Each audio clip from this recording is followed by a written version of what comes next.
Kembali di Sapa Indonesia Malam, Saudara Menteri Koordinator Hukum HAM, Imigrasi dan Pemasyarakatan Yusril Iza Mahendra bilang tak ada pelanggaran HAM berat dalam beberapa tahun terakhir. Menurut Yusril, peristiwa 1998 tak termasuk pelanggaran HAM berat. Menurut Yusril, saat menjabat dulu, dirinya sudah membuat pengadilan HAM baik ad hoc maupun konvensional. Yusril bilang pelanggaran HAM berat mungkin terjadi zaman dulu atau kolonial atau masa perang kemerdekaan. Sebelumnya, pemerintahan Jokowi pada 11 Januari 2023 berdasarkan Komnas HAM menyebut ada 12 pelanggaran HAM berat, termasuk salah satunya peristiwa 98. Dr. Insinyur Airlangga Hartarto. Jadi sebenarnya kita tidak menghadapi persoalan pelanggaran HAM yang berat dalam beberapa tahun terakhir. Pelanggaran HAM sih, setiap kejahatan itu adalah pelanggaran HAM. Tapi tidak semua kejahatan adalah pelanggaran HAM yang berat. Pelanggaran HAM yang berat itu kan genocide, massive killing, ethnic cleansing, tidak terjadi dalam beberapa dekade terakhir ini. Mungkin terjadi justru pada masa kolonial, pada waktu awal perang kemerdekaan, kita 1960-an. Tapi dalam beberapa dekade terakhir ini hampir bisa dikatakan kita tidak ada kasus-kasus pelanggaran HAM yang berat. Enggak. Prof, soal ini Ketua Komnas HAM Adnike Nova Sigiro berharap pemerintahan baru di bawah kepemimpinan Prabowo Gibran tetap berkomitmen menuntaskan kasus pelanggaran HAM di masa lalu. Komnas HAM selaku penyidik pelanggaran HAM berat akan berkoordinasi dengan Menko Hukum dan HAM. Sebelumnya Menko Hukum HAM, Imigrasi dan Pemasyarakatan Yusril Iza Mahendra meminta masyarakat belajar dari pengalaman di masa lalu untuk menyelesaikan masalah yang ada sekarang. Menurut Adnike, pesan Menko Hukum dan HAM sebagai sinyal positif pemerintahan saat ini tetap punya agenda terkait hal tersebut. Ketua HAM Adnike Nova Sigiro menyatakan terkait tugas dan fungsi Komnas HAM selaku penyelidik pelanggaran HAM berat.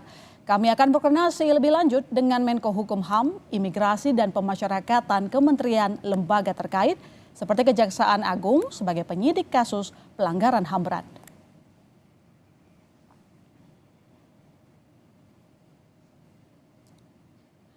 Sebelumnya pada awal 2023 negara mengakui dan menyesalkan pelanggaran hak asasi manusia berat pada 12 peristiwa yang terjadi rentang tahun 1965 hingga 2003. Dalam konferensi pers tentang pelanggaran berat HAM di Istana Merdeka 11 Januari 2023, Presiden Jokowi menyebut peristiwa 1998 sebagai salah satu pelanggaran HAM berat.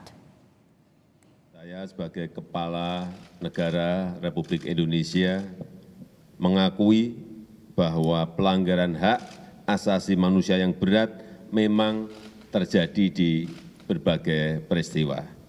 Dan yang kelima, peristiwa penghilangan orang secara paksa tahun 1997, 1998, 6. Peristiwa kerusuhan Mei 1998, 7. Peristiwa Trisakti dan Semanggi 1 dan 2, 1998 dan 1999, 8. Peristiwa pembunuhan Dukun Santet 1998, 1999.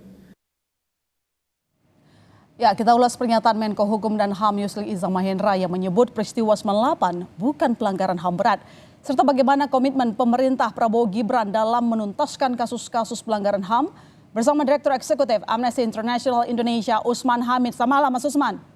Selamat malam Kompas TV. Sebelumnya kami juga sudah mengundang Menko Hukum HAM, Imigrasi dan Pemasyarakatan Yusril Iza Mahendra, dan kami juga telah mengundang Natalius Pigai sebagai Menteri Hak Asasi Manusia. Namun keduanya hingga malam ini saudara belum memberikan respon. Saya langsung ke Mas Usman. Mas, peristiwa 98 bukan pelanggaran berat kata Menko Kumham Yusril Iza. Bagaimana Anda melihat pernyataan itu? Ya, pertama tidak sepantasnya pejabat pemerintah mengeluarkan pernyataan yang keliru tentang hak asasi manusia, apalagi dari pejabat yang salah satu urusannya adalah tentang legislasi hak asasi manusia. Pernyataan Menko Yusril tidak mencerminkan pemahaman undang-undang yang benar. Salah satunya tentang pengertian pelanggaran HAM yang berat, kita bisa baca di dalam ketentuan pasal 104 ayat 1 Undang-Undang Hak Asasi Manusia penjelasannya, dan pasal 7 Undang-Undang Pengadilan Hak Asasi Manusia. Nah, pernyataan itu juga mengabaikan laporan-laporan resmi pencarian fakta tim gabungan pemerintah dan juga penyelidikan pro justisia Komnas HAM atas sejumlah peristiwa pelanggaran HAM berat di masa lalu, yang seluruhnya menyimpulkan terjadinya pelanggaran HAM yang berat dalam bentuk kejahatan terhadap kemanusiaan. Jadi, pelanggaran HAM yang berat itu tidak saja genosida, melainkan juga ada dalam bentuk kejahatan kemanusiaan menurut hukum nasional. Bahkan kalau menurut hukum internasional, selain kejahatan genosida, kejahatan kemanusiaan, juga ada kejahatan perang dan kejahatan agresi. Khusus tragedi 1998, misalnya tragedi Mei, jelas hasil penyelidikan Komnas HAM menyatakan bahwa peristiwa tersebut tergolong ke dalam peristiwa pelanggaran HAM yang berat, sebagaimana dimaksud di dalam Undang-Undang Hukum Nasional. Jadi pernyataan itu keliru dan tidak punya landasan hukum. Dan Anda merasa bahwa ini juga akan menyakiti kelompok korban yang selama ini menuntut keadilan dalam pelanggaran HAM beberapa waktu yang lalu? Tentu saja. Jadi pernyataan itu bukan saja tidak akurat secara hukum, tidak akurat secara historis, tetapi juga menunjukkan sikap dan mentalitas near empati, yang tidak punya empati pada korban, pada keluarga korban yang mengalami peristiwa itu di masa lalu, termasuk pada mereka yang bertahun-tahun menyuarakan agar negara menegakkan hukum dan keadilan. Tragedi Mei 1998, termasuk di dalamnya perkosaan terhadap perempuan Tionghoa, penyerangan terhadap rumah-rumah Tionghoa, terbakarnya anak-anak miskin di pusat-pusat perbelanjaan, sampai dengan misalnya penembakan mahasiswa di Universitas Trisakti dan juga penculikan aktivis yang menjadi saksi di dalam tragedi Mei, jelas menyisakan luka yang sangat dalam di dalam keluarga-keluarga mereka. Jadi pernyataan itu keliru secara hukum dan tidak beretika dan tidak bersimpati pada keluarga korban yang mengalami penderitaan itu di masa lalu. Gitu. Mas Usman, kalau Anda mengatakan bahwa Yusril itu keliru, kita tahu dia bukan orang baru di dunia hukum. Jadi apa tandanya ini, apa sinyalnya? Apakah ini merupakan sebuah sinyal seperti amnesti melupakan masa lalu? Karena sebelumnya dia juga mengatakan tolonglah lihat ke depan, bukan ke belakang. Ya, dia itu dulu juga pernah di Kementerian Hukum dan HAM. Dan kementerian ini dulu ikut merumuskan Undang-Undang Nomor 39 tahun 99 tentang hak asasi manusia dan juga Undang-Undang Nomor 26 tahun 2000 tentang pengadilan hak asasi manusia. Kenapa ia begitu keliru di dalam menjelaskan undang-undang? Bisa jadi ia lupa, bisa jadi juga ia tidak lagi paham undang-undang itu, atau mungkin pura-pura tidak tahu, atau mungkin lebih buruk seperti yang Anda katakan, ini adalah sinyal dari pemerintahan baru, sinyal yang negatif, yang ingin mengaburkan tanggung jawab negara, terutama tanggung jawab pemerintah yang diwajibkan atau diamanatkan oleh konstitusi untuk menegakkan keadilan dengan menuntaskan kasus-kasus pelanggaran HAM yang berat yang terjadi di masa lalu. Kalau itu Anda katakan, apakah artinya tidak akan melanjutkan apa yang disampaikan oleh Presiden Jokowi? Saat itu kan mengatakan bahwa kasus 98 merupakan pelanggaran HAM. Ada 12 waktu itu dia katakan.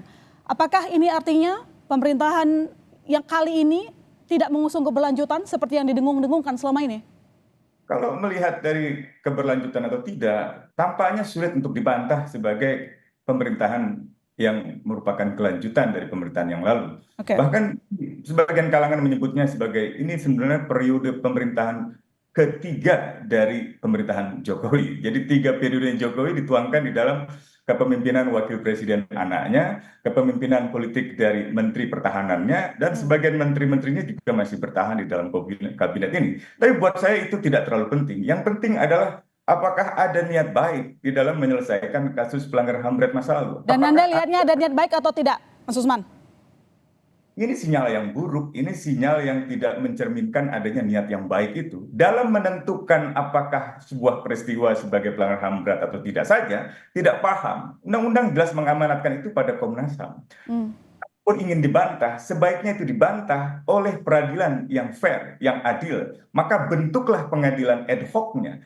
Kewajiban untuk membentuk pengadilan HAM ad hoc untuk kasus pelanggaran HAM yang berat di masa lalu seperti tragedi Mei 98 ada pada DPR dan pada Presiden. Jadi sebaiknya Menko misalnya merumuskan draft peraturan presiden atau draft keputusan presiden sesuai dengan pasal 43 Undang-Undang Nomor 26 Tahun 2000 tentang Pengadilan Hak Asasi Manusia. Disitulah kita akan melihat apakah peristiwa yang dimaksud benar seperti kata pemerintah, bukan pelanggaran HAM berat, atau sebaliknya.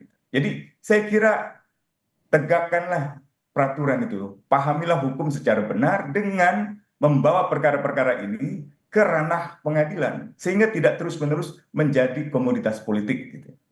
Terkait dengan menangani masalah HAM, sebenarnya di kabinet Prabowo Gibran sekarang sudah ada Kementerian HAM ya, dipimpin aktivis HAM Natalius Pigai. Anda melihat ini bagaimana? Apakah sebuah komitmen pemerintah Prabowo Gibran dalam penuntasan kasus HAM berat lainnya?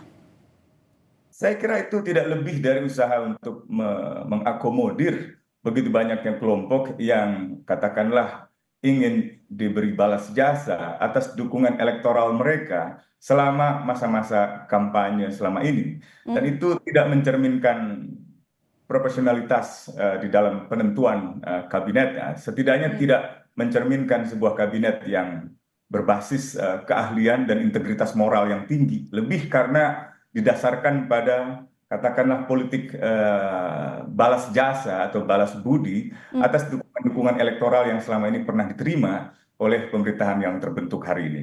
Ya, harapan kita bahwa pemerintah Prabowo Gibran dapat secara konsisten dan mau berkomitmen untuk menuntaskan masalah HAM di masa lalu. Terima kasih Mas Usman, dan sekali lagi saudara, kami juga sudah mengundang Menteri Koordinator Hukum HAM, Imigrasi dan Pemasyarakatan Yusril Iza Mahendra dan juga Natalius Pigai menjadi dari Menteri Hak Asasi Manusia, tetapi hingga saat ini belum mengiyakan atau bahkan belum menjawab undangan Sapa Indonesia Malam. Terima kasih Mas Usman telah bergabung bersama kami. Sehat selalu Mas.